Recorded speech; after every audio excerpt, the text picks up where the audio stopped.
Graça e paz mais uma vez. Estamos meditando na história de Madame Guyon. Muitas vezes, quando nós vemos alguém vivendo momentos de profundidade com Deus, ou sendo um exemplo de alguém que viveu uma história pessoal de avivamento e influenciou a vida de outros, é preciso pensar que essa pessoa tem uma vida diferente. Madame Guyon disse em seu livro Experimentando as Profundezas de Cristo o seguinte, abre aspas, você deve se tornar como a abelha que penetra nas profundezas da flor, mergulhar bem fundo para remover-lhe o néctar mais escondido. Fecha aspas. Charles Swindoll diz que a vida marcada pela profundidade só pode ser cultivada em longos períodos de tempo passados em silêncio na presença de Deus. O convite é para que eu e você mergulhemos na presença que a doçura do céu fluirá da rocha e transformará a nossa vida. Deuteronômio 32 fala do mel que sai da rocha. Diz que ele o fez cavalgar sobre as alturas da terra e comer os frutos do campo e o fez chupar o mel da rocha. O mel que você coletar diariamente na presença é a santidade de Deus, onde o poder divino está abrigado.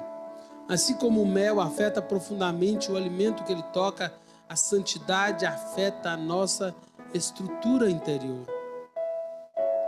Conforme você abrir diariamente o seu coração na presença de Deus, a santidade poderá ter mais acesso ao mais íntimo do seu ser, transformando a semelhança de Jesus.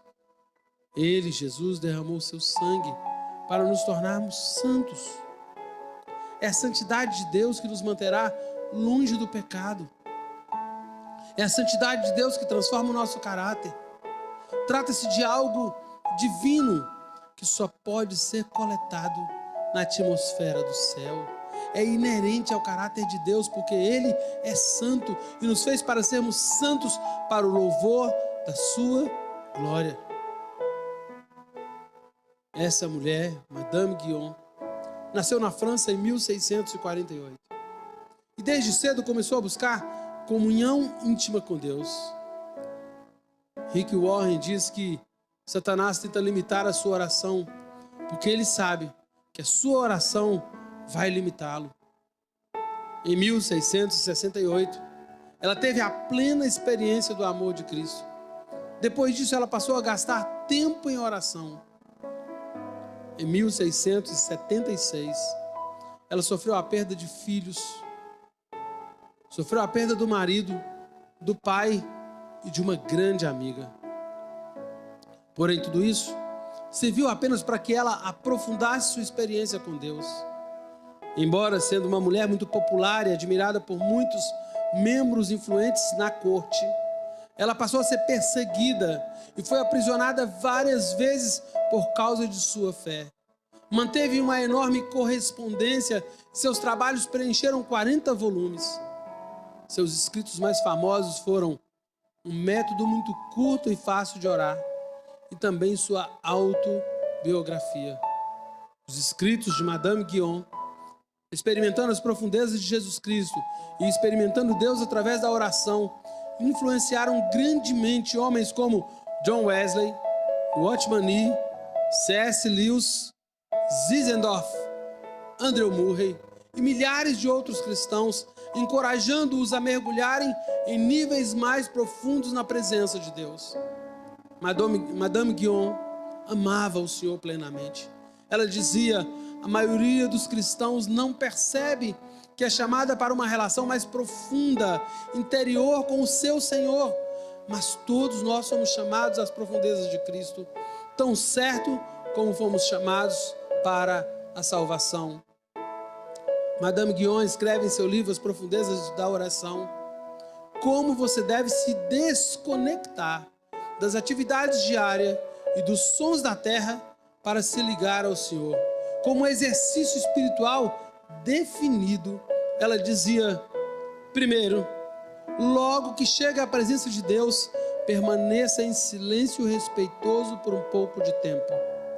Permaneça em sua divina presença, sem estar preocupado sobre o que orar. Não procure nada de Deus nesse período, a não ser amá-lo e agradá-lo, até que se derrame sobre nós o Espírito lá do alto. Então o deserto se tornará campo fértil e o meu povo habitará em lugares quietos de descanso, diz o profeta Isaías. O grande missionário da África do Sul, Andrew Murray, que foi influenciado por Madame Guyon, experimentou de forma muito profunda a presença de Deus em sua vida. Sua obra tocou e ainda toca a igreja no mundo inteiro por meio de escritos muito profundos, como o Espírito de Cristo, o mais santo de todos, com Cristo na escola de oração, permaneça em Cristo, sabe? E além disso tudo, havia nele muita humildade, pois seus livros são considerados clássicos da literatura cristã. E todos falam da necessidade que temos de cultivarmos uma profunda intimidade com o coração de Deus através de um tempo consagrado a Ele. Blaise Pascal escreveu: a força da virtude de uma pessoa não deve ser medida por seus esforços especiais, mas por seus hábitos. Murray dizia: você deve preparar-se para a oração, pelo estudo sagrado da Escritura. A oração, dizia ele, não é um monólogo onde tudo vem de um lado, mas é um diálogo onde o filho ouve o que o pai diz. Reserve um tempo para apresentar-se com reverência e em silêncio perante Deus. Lembre-se da sua grandeza, santidade e amor. Ele também diz que, além da duração do tempo que passamos com Deus em oração, devemos considerar a força com que a nossa oração governa toda a nossa vida. A oração governa a nossa vida. Uma vida de orações profundas será uma vida em profundidade com Deus. Madame Guyon viveu essa vida de profundidade. Murray viveu essa vida de profundidade. Muitos outros homens, por eles ou por ela, alcançados e influenciados, viveram essa vida de profundidade. Viva uma vida de profundidade, porque a sua oração, a sua dinâmica de oração é que vai influenciar toda a sua vida. Que a sua vida de oração governe toda a sua vida. Que a força da sua oração governe a sua vida. E eu profetizo sobre mim e sobre você uma vida de profundidade, uma vida em profundidade, em nome de Jesus.